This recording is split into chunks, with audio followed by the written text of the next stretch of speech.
Hello friends, welcome to my YouTube channel. तो आज की इस वीडियो में हम बात करेंगे सर्विसेज मार्केटिंग के बारे में। तो सबसे पहले इसके कॉन्सेप्ट के बारे में देखते हैं। Service marketing is a broader category of marketing that focuses on selling anything which is not a physical product. Service marketing के अंदर क्या होता है, ये एक आपका ब्रॉडर कंसेप्ट है मार्केटिंग के अंदर, और इसके अंदर फोकस किया जाता है सेलिंग के ऊपर। और इसके अंदर जो भी वो लोग सेल करते हैं वो फिजिकल प्रोडक्ट के अंदर नहीं करते। सर्विस मार्केटिंग के अंदर बात की जाती है, अगर वो लोग कोई सर्विस प्रोवाइड करते हैं, सर्विस प्रोवाइड करना जैसे कि बैंकिंग की सर्विस प्रोवाइड करना, हेयर स्पा में कोई सर्विस प्रोवाइड करना, तो ये सारे आता है सर्विस मार्केटिंग के अंदर। इसके अंदर वो कोई फिजिकल फॉर्म उसके अंदर नहीं देते हैं, बट वो किसी तरीके की सर्विस वहाँ पे प्रोवाइड की जाती है। इसके बाद में आता है यहाँ पे 7 P's ऑफ सर्विस मार्केटिंग। इसके अंदर सर्विस मार्केटिंग के अंदर 7 P's जो होते हैं वो इन्वॉल्व होते हैं, जिसके अंदर आता है आपका people, physical evidence, process, promotion, product, price, place. अब पीपल के अंदर आता है कि ये किन लोगों के बारे में बात करते हैं, जिसके अंदर आते हैं customers, employees, social interaction, roles and script, relationship. Physical evidence के अंदर आता है कि वो क्या फैसिलिटीज़ प्रोवाइड कर रहे हैं, किन इक्विपमेंट का यूज़ कर रहे हैं, क्या यूनिफॉर्म है। इसके बाद आता है आपका प्रोसेस। प्रोसेस के अंदर आता है कि वो किस मेथड का या फिर किस प्रोसेस का वहाँ पे यूज़ कर रहे हैं, जिसके अंदर आता है standardisation, customisation, operational efficiency, service design. Promotion के अंदर आता है कि वो किस तरीके से अपने सर्विस को प्रमोट करेंगे। तो प्रमोट किस तरीके से करते हैं, इंटरनल मार्केटिंग के थ्रू या फिर डायरेक्ट मार्केटिंग थ्रू के की जाती है, एडवर्टाइजिंग के थ्रू की जाती है, अदर प्रमोशनल मेथड। इसके बाद आता है प्रोडक्ट। प्रोडक्ट के अंदर आता है total service product, core product, supplementary services, facilitating servicing and supporting services. Price के अंदर आता है cost based, demand based, operational based, competition based, relationship based. Place में आता है कि कहाँ पे वो चीज़ अवेलेबल है, तो जिसके अंदर आता है access, location, delivery service, electronic delivery. तो ये आते हैं आपके 7 P's सर्विस मार्केटिंग के अंदर। इसके बाद आता है करेक्टरिस्टिक्स ऑफ सर्विस मार्केटिंग।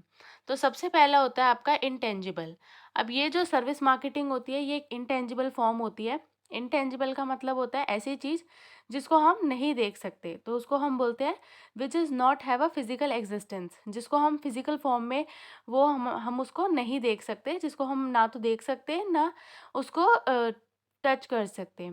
इसके बाद आता है आपका हेट्रोजेनिटी। हेट्रोजेनिटी के अंदर आता है unique, even the same service provider can not give the same service every time. अगर यहाँ पे सेम सर्विस प्रोवाइडर है, मतलब कोई पर्सन है वो सेम सर्विस दे रहा है सभी पर्सन को, बट ज़रूरी नहीं है कि वो ए पर्सन को जो सर्विस प्रोवाइड कर रहा है वो सेम सर्विस वो बी पर्सन को भी दे, या फिर जैसा ए पर्सन फील कर रहा है तो वैसे ही बी पर्सन फील करे।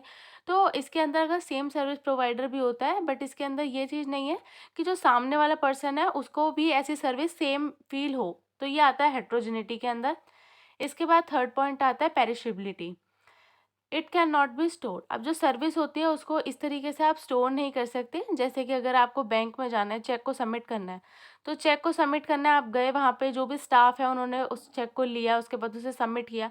अब ये जो सर्विस है इसको आप स्टोर नहीं कर सकते, जो भी उस पर्सन ने आपको जिस भी तरीके की सर्विस दी तो उसको आप स्टोर नहीं कर सकते। तो ये आता है आपका पेरिशेबिलिटी के अंदर। इसके बाद आता है inseparability. It is produced and consumed at the same time. इसको प्रोड्यूस और कंज्यूम जो होता है वो सेम टाइम पे किया जाता है, इसको हम सेपरेट नहीं कर सकते, अलग नहीं किया जा सकता, ये साथ में ही रहता है। तो ये थे इसके करेक्टरिस्टिक्स। इसके बाद में हमने करेक्टरिस्टिक्स के अंदर देखा है intangibility, use of a tangible products, no stock maintenance, low price sensitivity, value creation process. तो ये आता है इसके करेक्टरिस्टिक्स।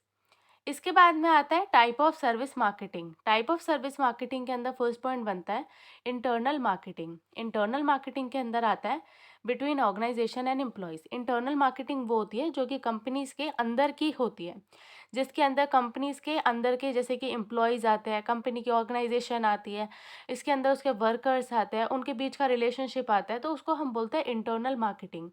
इसके बाद आता है एक्सटर्नल मार्केटिंग। एक्सटर्नल मार्केटिंग के अंदर होती है जो हमारी पूरी एक कंपनी हो गई और साथ में उसके एम्प्लॉयज़। इंटरनल में ऑर्गेनाइजेशन की बात की जाती है और एक्सटर्नल में आती है हमारी कंपनी।